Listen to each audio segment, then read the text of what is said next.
Remets-toi à l'esprit que l'indication du désir, c'est la chance qu'il arrive par destin ce qu'il désire, et que l'indication de la recherche d'évitement, c'est de ne pas tomber sur ce qu'elle cherche à éviter.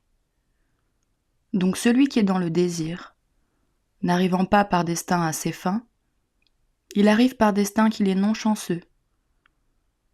Celui qui est dans la recherche d'évitement, tombant sur ce qu'il cherche à éviter, il arrive par destin qu'il est malchanceux.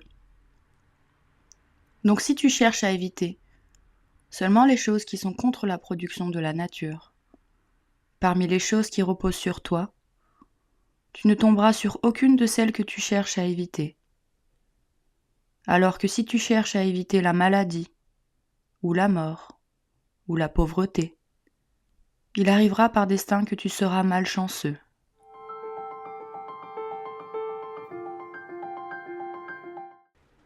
Notre problème n'est pas l'existence en nous des phénomènes de désir et de recherche d'évitement, mais ce sur quoi nous les faisons porter.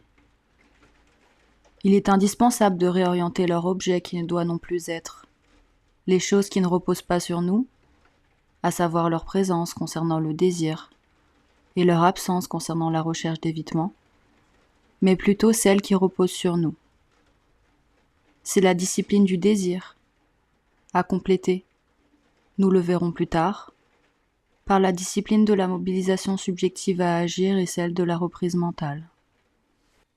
Le désir et la recherche d'évitement, qui portent sur ce qui ne repose pas sur nous, sont source de frustration permanente et donc de souffrance. Ils se caractérisent par le champ lexical de la contingence incertaine du destin que nous ne pouvons pas contrôler. Cela via des termes tels que la chance qu'il arrive par destin, tomber sur, n'arrivant pas par destin à ses fins, arriver par destin d'être malchanceux. Incertitude du destin mise en avant ici pour souligner le fait que le désir et la recherche d'évitement de ce qui ne dépend pas de nous est tout simplement une attitude mentale qui ne parvient pas de façon stable à ses fins. Attitude nous rendant perpétuellement et cycliquement joyeux les jours où nos désirs se trouvent satisfaits et immanquablement tristes les autres jours. Cela, à l'opposé du champ lexical de l'assurance de la sagesse, centré sur ce qui repose sur nous, caractérisé par des termes tels que « assurément »,« aucune ». Concernant la recherche d'évitement, la seule chose que nous devons chercher à éviter est que les choses qui reposent sur nous, notre reprise mentale des événements, notre mobilisation subjective à agir, notre désir et recherche d'évitement, se retrouvent être contre la production naturelle des choses. Ce contre nature étant à comprendre comme le fait que ces compétences cognitives fondamentales soient exercées à partir de faux biens et mots.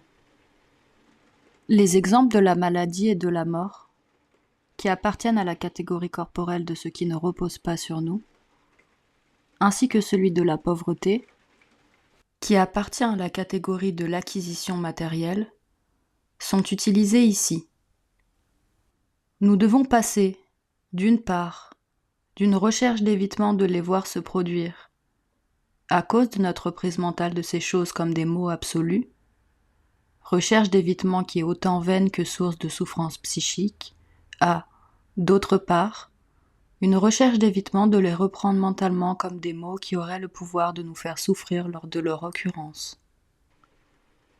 Ce qui serait une reprise mentale contraire à la production naturelle des choses, dans la mesure où ces éléments douloureux à un niveau humain, niveau 1, bien réel, n'ont pas le pouvoir de nous faire souffrir au niveau, tout aussi réel, de notre sagesse, niveau 2.